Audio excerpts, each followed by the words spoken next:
नमस्कार, आप देख रहे हैं हमारी खास पेशकश धन दौलत। मैं हूं साक्षी बत्रा और आज का शो है चिल्ड्रंस डे स्पेशल। 14 नवंबर को बाल दिवस है और ये दिन बच्चों के लिए और बच्चों के पेरेंट्स के लिए, दोनों के लिए ही बेहद खास होता है। तो हमने सोचा कि इस चिल्ड्रंस डे के मौके पर क्यों ना बच्चों के भविष्य को लेकर, उनके फाइनेंशियल फ्यूचर को लेकर कुछ ऐसे सुरक्षित उपाय आपको बताए जाएं जिससे कि आप उनकी प्लानिंग बढ़िया तरीके से कर पाए, जिससे कि उनकी एजुकेशन से लेकर उनकी हेल्थ और साथ ही साथ उनकी शादी तक की भी फाइनेंशियल प्लानिंग आप आराम से कर पाएं। साथ ही साथ बच्चों को खुद आप मनी लेसन कैसे दें, इस पर भी चर्चा होगी। इन सब पर मिलेगी आपको एक्सपर्ट टिप्स भी। पर सबसे पहले देखिए ये खास रिपोर्ट।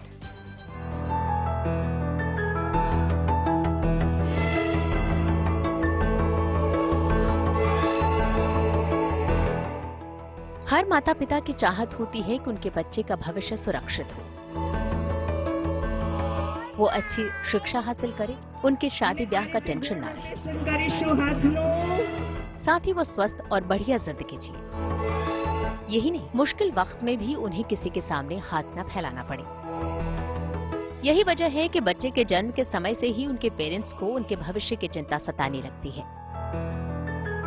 लिहाजा बच्चों के फ्यूचर को सिक्योर करने के लिए फाइनेंशियल प्लानिंग बेहद जरूरी है, ताकि उसकी मुस्कुराहटों से घर गुलजार होता रहे और आप बिना किसी वित्तीय चिंता के नन्हे मेहमान के साथ हंस खेल सकें। बच्चों के लिए फाइनेंशियल प्लानिंग कैसे करें, उसकी हर छोटी बड़ी जरूरत का ख्याल कैसे रखें, बच्चों का भविष्य सिक्योर करने के लिए कहां निवेश करें,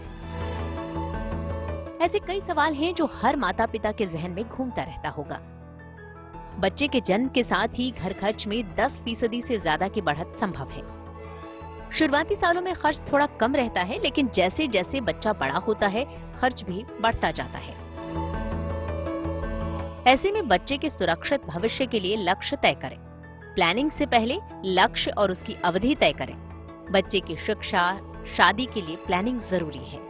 बच्चे के लिए हर साल एक तय रकम तैयार रखें। 2 बच्चे चाहते हैं तो दोनों के लिए फाइनेंशियल प्लानिंग जरूरी है। बच्चे के लिए मेडिकल कवर भी रखना चाहिए। कई पेरेंट्स अपने बच्चों की स्कूली शिक्षा, अच्छी हायर एजुकेशन देने के लिए चाइल्ड इंश्योरेंस या चाइल्ड इन्वेस्टमेंट प्लान में निवेश करते हैं। चाइल्ड इंश्योरेंस प्लान में जल्दी निवेश शुरू करने से बच्चे का भविष्य सुरक्षित हो जाता है। आज बच्चों की फाइनेंशियल प्लानिंग में सबसे आम गोल हायर एजुकेशन होता है। जब सामान्य उपभोक्ता महंगाई करीब 8% की दर से बढ़ रही है, तो वहीं एजुकेशन इन्फ्लेशन करीब 10% की दर से बढ़ रही है। अब आपको एक ऐसा निवेश विकल्प चाहिए होगा जो इस महंगाई दर के बराबर या इससे अधिक रिटर्न दे सके। पेरेंट्स 10, 12 या 15 साल की लंबी अवधि के गोल्स के लिए अधिक एग्रेसिव होकर निवेश कर सकते हैं। निवेश को इक्विटी में इन्वेस्ट कर सकते हैं। बेशक यहाँ आपको भारी उतार चढ़ाव के लिए तैयार रहना होगा, लेकिन यहाँ आपको बेहतर रिटर्न मिलने की गुंजाइश काफी बढ़ जाती है। इसका मतलब है कि आपके बच्चे के लिए फाइनेंशियल सपोर्ट बढ़ जाएगा। Bureau report, good news today. और अब स्वागत करते हैं हमारे आज के खास मेहमान का। Tarun Birani, founder and CEO TBNG capital advisors, अब हमारे साथ जुड़ चुके हैं। तरुण जी, बहुत बहुत स्वागत है आपका इस खास शो पर और शुक्रिया अपना समय इस खास मौके पर हमें देने के लिए। हम सभी जानते हैं कि सभी पेरेंट्स की प्रायोरिटी होते हैं अपने बच्चे। पेरेंट्स इनफैक्ट खुद की जरूरतों को छोड़ केवल बच्चों के बारे में ही हमेशा सोचते हैं। तो सबसे पहले आप हमारे सभी दर्शकों को आज ये बताइए कि अगर सही तरह से फाइनेंशियल प्लानिंग की जाए तो क्या ये मुमकिन है कि बच्चों का फ्यूचर और साथ ही साथ पेरेंट्स की खुद की नीड्स भी आसानी से पूरी हो सके? मैं समझता हूँ कि जो आपने क्वेश्चन पूछा है वो बहुत ही इम्पोर्टेंट क्वेश्चन है और इसके लिए बहुत इम्पोर्टेंट है कि आपका माइंडसेट प्लानिंग वाला होना चाहिए। अगर आप रैंडम इन्वेस्टिंग करते हैं तो कभी भी आप ये अचीव नहीं कर सकते हैं। इसके लिए आपको बहुत ही प्लानिंग ओरिएंटेड अप्रोच लेने की जरूरत है। तो मैं इस चीज के लिए सबसे पहले ये राय देना चाहूंगा कि एक वेल्थ एलोकेशन फ्रेमवर्क होता है जिसके अंदर सेफ्टी, स्टेबिलिटी और एस्पिरेशन, ये तीनों चीजों का बराबर में ध्यान दिया जाता है। सेफ्टी से हमारा मतलब है कि कल को कुछ भी हो जाए, आप you don't want to be poorer than what you are today। बिल्कुल बिल्कुल। स्टेबिलिटी में आप चाहते हैं कि फ्यूचर में आप इन्फ्लेशन को बीट करें और मार्केट ड्रिवन रिटर्न पाएं, और एस्पिरेशन में जो भी आपके लाइफ के गोल हैं जो आपके स्टैंडर्ड ऑफ लिविंग को बढ़ा सकता है, वो सब आता है। तो बच्चों का मैं समझता हूँ सेफ्टी और स्टेबिलिटी दोनों के अंदर बहुत ही इंपॉर्टेंट रोल है। और सेफ्टी के पर्सपेक्टिव से माँ बाप का टर्म इंश्योरेंस, मेडिकल इंश्योरेंस, बच्चों का टर्म इंश्योरेंस वो बहुत क्रिटिकल है। स्टेबिलिटी पर्सपेक्टिव से बच्चों की एजुकेशन, अगेन एजुकेशन, ग्रेजुएशन से लेके हायर एजुकेशन से लेके मैरिज, इन सब की प्लानिंग अगर आप नहीं करेंगे तो आज के युग में जिस तरह से तेजी से महंगाई बढ़ रही है वो बहुत मुश्किल होगा बाद में उन खर्चों को उठा पाना। तो इसलिए short term, medium term, long term planning करना बहुत जरूरी है। इसके साथ में आपको अपने रिटायरमेंट और आपके फाइनेंशियल फ्रीडम की भी प्लानिंग करना बहुत जरूरी है। तरुण जी, शुरुआत कैसे की जाए और कब शुरू की जाए, ये भी आप हमें बताइए, क्योंकि ये अक्सर पेरेंट्स को कंफ्यूज कर देता है। और खासतौर पर ये भी बताइए कि बच्चों की फाइनेंशियल प्लानिंग के लिए फर्स्ट स्टेप क्या होना चाहिए। आपने एकदम सही बोला साक्षी, शुरुआत और पहला स्टेप सबसे इंपॉर्टेंट होता है। और अगर एक बिल्डिंग की फाउंडेशन 5 फीट अच्छी बनाई जाती है तो उसके ऊपर आप 100 फ्लोर की बिल्डिंग, स्काई स्क्रेपर को बना सकते हैं। तो मैं समझता हूं कि फाउंडेशन अच्छी बनाना सबसे इंपॉर्टेंट है। इसके लिए पहली शुरुआत होनी चाहिए जो भी मेन फाइनेंशियल डिपेंडेंट है जिनके ऊपर, उस पर्सन का, जैसे कि फादर अगर मेन ब्रेड अर्नर है फैमिली का, उनका टर्म इंश्योरेंस सबसे इंपॉर्टेंट है। कल को कुछ भी हो जाए तो फैमिली के फ्यूचर को इम्पैक्ट नहीं होना चाहिए। दूसरा है फैमिली का मेडिक्लेम। मैंने ऐसे काफी देखे हैं जहां पे फैमिली का मेडिक्लेम बराबर नहीं होता है और उस कारण से वो कॉस्ट के कारण, मेडिकल हेवी कॉस्ट के कारण जो बहुत अनसर्टेन है, अगर वो होता है तो उसके कारण काफी फैमिली के ऊपर लाइबिलिटीज आती है। बिल्कुल। और तीसरा है कि टाइम टू टाइम छोटी छोटी सेविंग से चालू करना चाहिए। अगर आप 10,000 सेव कर सकते हैं तो आप 10,000 से सेव करिए। मैं मानता हूं आपकी नीयत ज्यादा इंपॉर्टेंट है इसमें, अमाउंट से ज्यादा नीयत इंपॉर्टेंट है। और पहली शुरुआत एक सही नीयत से होनी चाहिए और जिसमें आप सोच आपकी ये होनी चाहिए कि अगले 10 या 15 साल में ये पैसा कंपाउंड होके आपके बच्चों के फ्यूचर के लिए एक मीनिंगफुल अमाउंट बन सकता है। तरुण जी, बच्चे के पैदा होने से लेकर बड़े होने तक एक्सपेंसेस कितने बढ़ जाएंगे, इसका आइडिया कैसे लगाया जाए और इसके लिए प्लानिंग कैसे की जाए? देखिए, ये बहुत सरल है। इसको आप अगर एक अपनी एक्सेल शीट के अंदर डालें तो शॉर्ट टर्म के अंदर मेन बच्चों के खर्चे, और मैं समझता हूँ पहले 5 साल एक बच्चा 2 एडल्ट्स के बराबर होता है, बिकॉज उनके खर्चे, आज पेडाइट्रिशियन की आप कॉस्ट पकड़ लीजिए, आप दूसरी एजुकेशन, लेट्स से फर्स्ट अगर प्ले स्कूल और वो सब काफी महंगी हो चुकी है, वो सब कॉस्ट बहुत हैवी हो चुकी है। तो ये बहुत इंपॉर्टेंट है कि आप शॉर्ट टर्म को भी ध्यान में रखें कि शॉर्ट टर्म में क्या कॉस्ट आने वाली है, और मीडियम टर्म जैसे कि 4 साल 5 साल के अंदर जब बच्चा 10th में जाएगा, 9th में जाएगा, तब क्या कॉस्ट आने वाली है। और लॉन्ग टर्म में जो 12th के बाद में आपके पास करियर डिसाइड करने का सबसे बड़ा मौका उस टाइम आता है। तो जो पेरेंट्स चाहते हैं उनके बच्चों को फ्यूचर वो आउट ऑफ इंडिया भेजना चाहते हैं, तो उसके लिए काफी बड़े अमाउंट की तैयारी करना बहुत जरूरी है। तो आज अगर मैं आपको एक नजरिया दूं तो एक यूके में नॉर्मल ग्रेजुएशन 40 से 50,000 पाउंड एनुअल कॉस्ट पे होता है। यही आप कनाडा में करने जाएंगे तो वो कॉस्ट अराउंड $60,000-70,000 पे होती है, और वही यूएस के अंदर भी अराउंड $60,000-70,000 पे होती है। तो अगर आप अभी से नहीं प्लानिंग करेंगे तो जो आपके ड्रीम्स हैं आपके बच्चों के फ्यूचर के लिए, उनको पा पाना बहुत मुश्किल है। और मैं समझता हूँ इंडियन एजुकेशन के लिए भी आपको काफी हद तक महंगाई बढ़ चुकी है एजुकेशन में, और ये 8 से 10% की रेंज पे हर साल बढ़ रही है। तो अभी से आप अगर वो इंडियन एजुकेशन के लिए भी प्लानिंग करेंगे तो मैं समझता हूँ कि काफी कॉम्प्रोमाइजेज करने पड़ेंगे जब एक्चुअल जरूरत पड़ेगी तब। तरुण जी, ये बताइए कि किस तरीके से एसेट एलोकेशन की जाए, ये आप कैसे रेकमेंड करते हैं पेरेंट्स को? मैं समझता हूँ एसेट एलोकेशन के लिए पेरेंट्स का खुद का रिस्क प्रोफाइल और रिस्क टॉलरेंस समझना सबसे जरूरी है। जो पेरेंट्स ने आज तक कभी इक्विटी नहीं लिया है तो आप उनको अगर जबरदस्ती इक्विटी देंगे और मार्केट अगर गिर जाता है तो उस टाइम उनका reaction to equity will be very bad. तो मैं समझता हूँ कि पेरेंट्स की रिस्क टॉलरेंस लेवल होनी बहुत जरूरी है। But as a general principle जो शॉर्ट टर्म में पैसे की जरूरत है उसे आप डेट ओरिएंटेड इंस्ट्रूमेंट में डाल सकते हैं, जैसे कि fix deposit, liquid fund, debt funds, इन सब में डाल सकते हैं। जो आपको मीडियम टर्म में जरूरत है वो पैसे को आप हाइब्रिड फंड्स में डाल सकते हैं। और जो लॉन्ग टर्म में पैसे की जरूरत है, मैं समझता हूँ इक्विटी से बढ़िया रास्ता नहीं है। और कंपाउंडिंग का जो बड़ा चक्रवृद्धि ब्याज जिसको बोलते हैं, उसका बड़ा बेनिफिट आपको इक्विटी में मिलेगा, बट वो बहुत ही पेशेंस वाला काम है और इसके लिए आपको 8 साल 10 साल का होराइजन लेने की जरूरत है। और मैं समझता हूँ वैसे भी आपके बच्चे की जरूरत आपको काफी आगे वाले सालों में आने वाली है। तो अगर शॉर्ट टर्म में मार्केट ऊपर नीचे होता है तो उससे आपका कोई नुकसान होने का उसमें मैं समझता हूँ नहीं होगा उसमें। तरुण जी, आप बने रहिए हमारे साथ। अब बच्चों की हेल्थ के बारे में कुछ और जानकारी हम अपने दर्शकों को देते हैं। बच्चों के लिए हेल्थ इंश्योरेंस यानी कि स्वास्थ्य बीमा का चुनाव आप कैसे करें।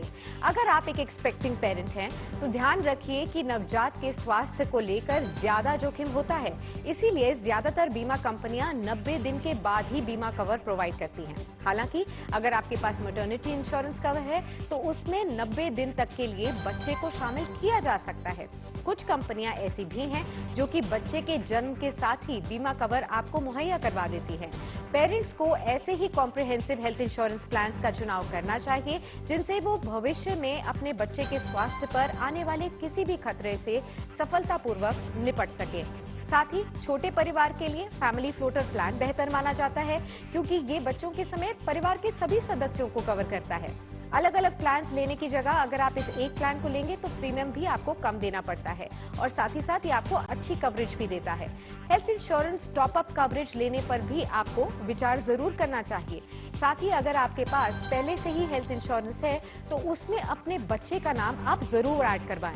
हेल्थ इंश्योरेंस के साथ साथ आपको टर्म इंश्योरेंस पॉलिसी भी बेहद जरूरी है और इसे लेना चाहिए क्योंकि किसी भी अनहोनी से आपके बाद आपके परिवार पर किसी भी तरीके की फाइनेंशियल प्रॉब्लम्स ना आए, इसके लिए टर्म इंश्योरेंस बहुत जरूरी है।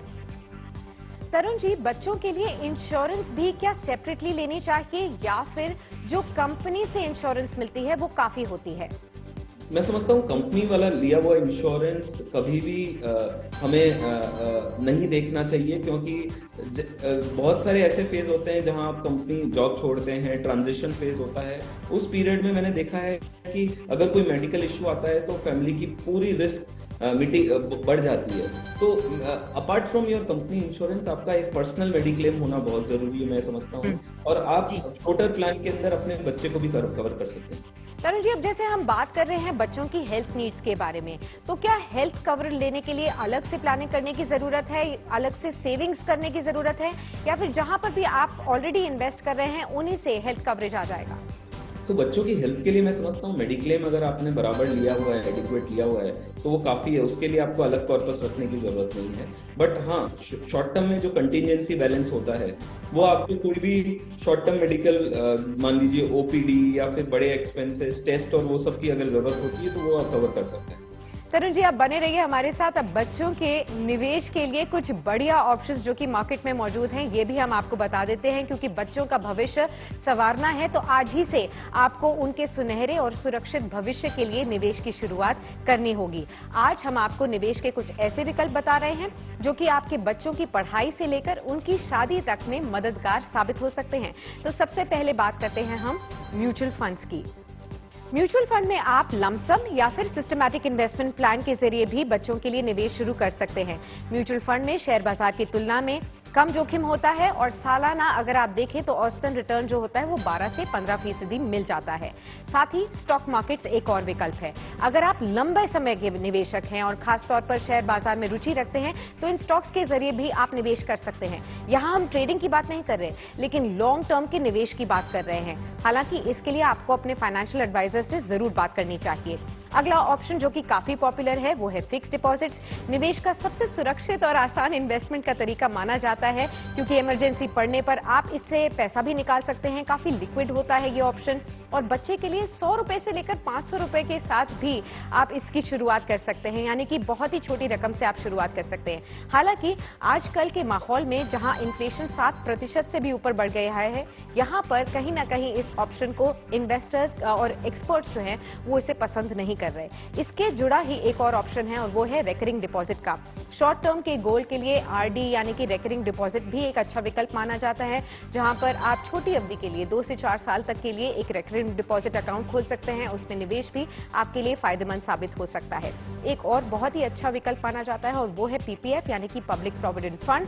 ये अकाउंट खोलकर आप अपने बच्चे के बेहतर भविष्य के लिए प्लानिंग शुरू कर सकते हैं, क्योंकि बच्चों के नाम पर उनके पेरेंट्स भी इसको खुलवा सकते हैं। अगर बच्चे की उम्र 18 साल से कम है तो भी ये अकाउंट खुल सकता है। पीपीएफ अकाउंट पर सालाना ब्याज जो आपको मिलता है वो 7.1% तक का मिलता है और डेफिनेटली लॉन्ग टर्म में इसमें कंपाउंडिंग का बेनिफिट भी मिलता है।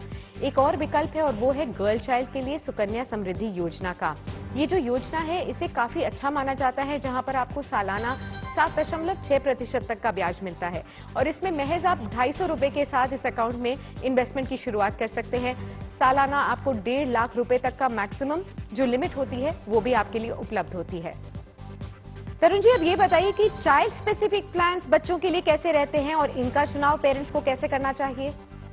तो चाइल्ड प्लान में आज मार्केट में 2 तरह के प्रोडक्ट होते हैं। या तो आप म्यूचुअल फंड के नजरिए से खरीद सकते हैं, जो कि बहुत ही ट्रांसपेरेंट, लिक्विड और टाइम टेस्टेड प्रोडक्ट है, जो कि अच्छे एक्सपेंस रेशियो पे अवेलेबल है। दूसरा है इंश्योरेंस प्रोडक्ट होते हैं, जिसमें यूलिप प्लान्स भी काफी पॉपुलर हो रहे हैं। मुझे सबसे बड़ी प्रॉब्लम यूलिप प्लान्स में ये लगती है, उसमें इलिक्विडिटी एक बहुत बड़ा फैक्टर होता है। तो अगर आप इलिक्विडिटी आपको पसंद है और आपको लगता है कि 5 साल 10 साल तक आप अपने पैसे को लॉक करना चाहते हैं, इमरजेंसी में भी टच ना कर सके, तो आप यूलिप प्लान देख सकते हैं। ठीक है। बट मैं हमेशा यही सलाह देता हूं कि इंश्योरेंस और इन्वेस्टमेंट को आप सेपरेट रखिए, उनको कभी साथ में मत जोड़िए, तो इससे आपको लॉन्ग टर्म के अंदर काफी बेनिफिट मिलेगा। तरुण जी, एक ऐसा टॉपिक है जो कि अक्सर हम लोग बात नहीं करते और उसके बारे में ज्यादा अवेयरनेस भी नहीं है। मैं बात कर रही हूँ एस्टेट प्लानिंग यानी कि विल बनाने के बारे में। अगर जैसे ही किसी भी फैमिली बढ़ती है, बच्चे होते हैं, तो क्या ये जरूरी है कि जिसकी भी विल है उसमें कोई ना कोई अमेंडमेंट्स किए जाएं, उसमें चेंजेस किए जाएं?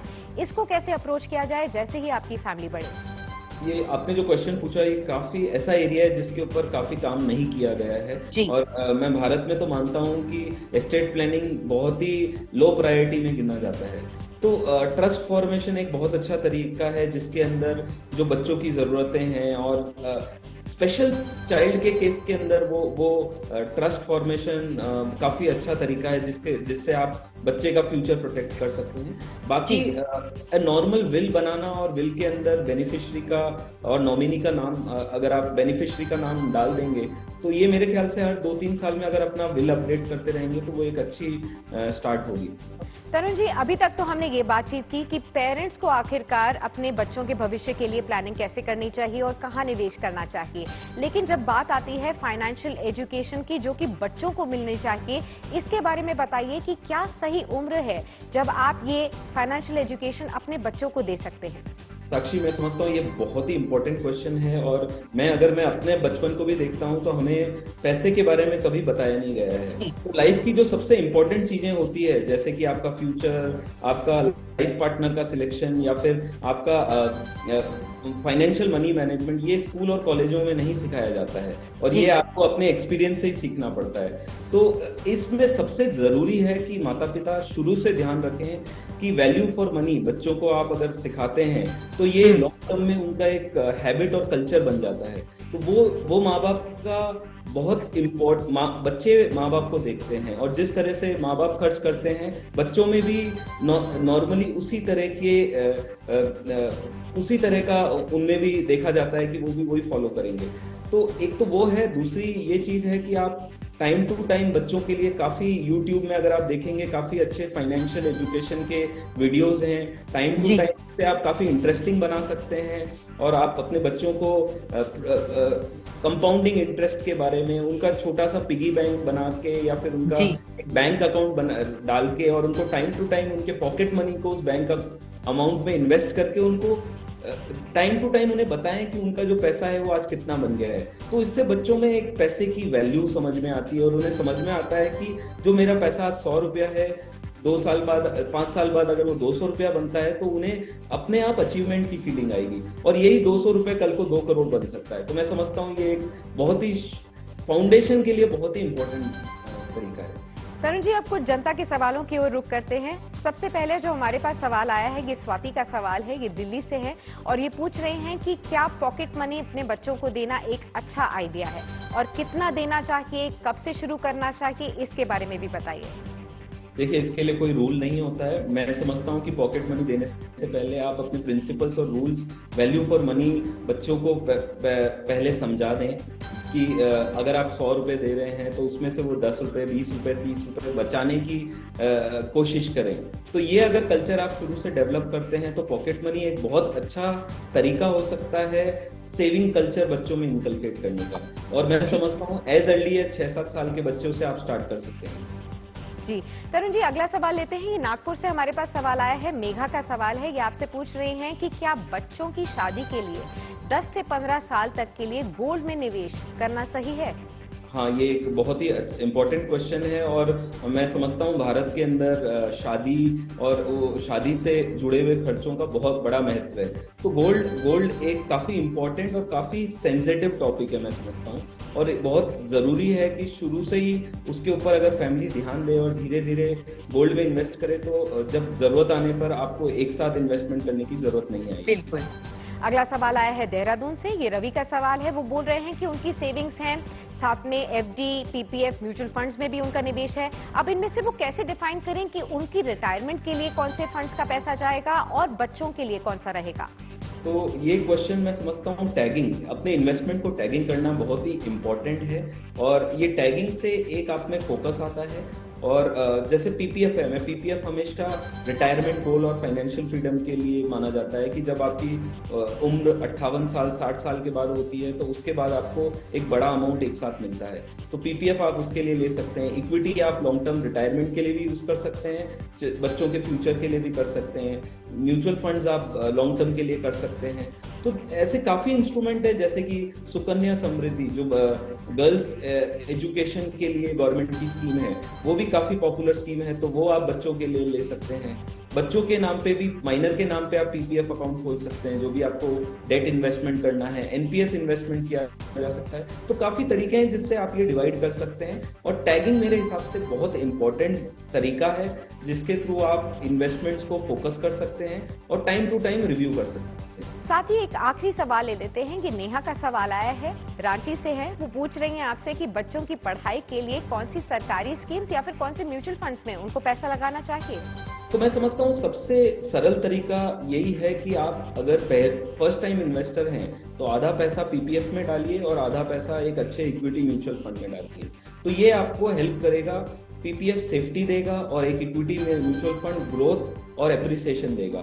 तो ये एक अच्छा तरीका हो सकता है स्टार्ट करने के लिए। और जैसे मैंने कहा कि गर्ल चाइल्ड के लिए आप सुकन्या समृद्धि स्कीम का भी यूज कर सकते हैं।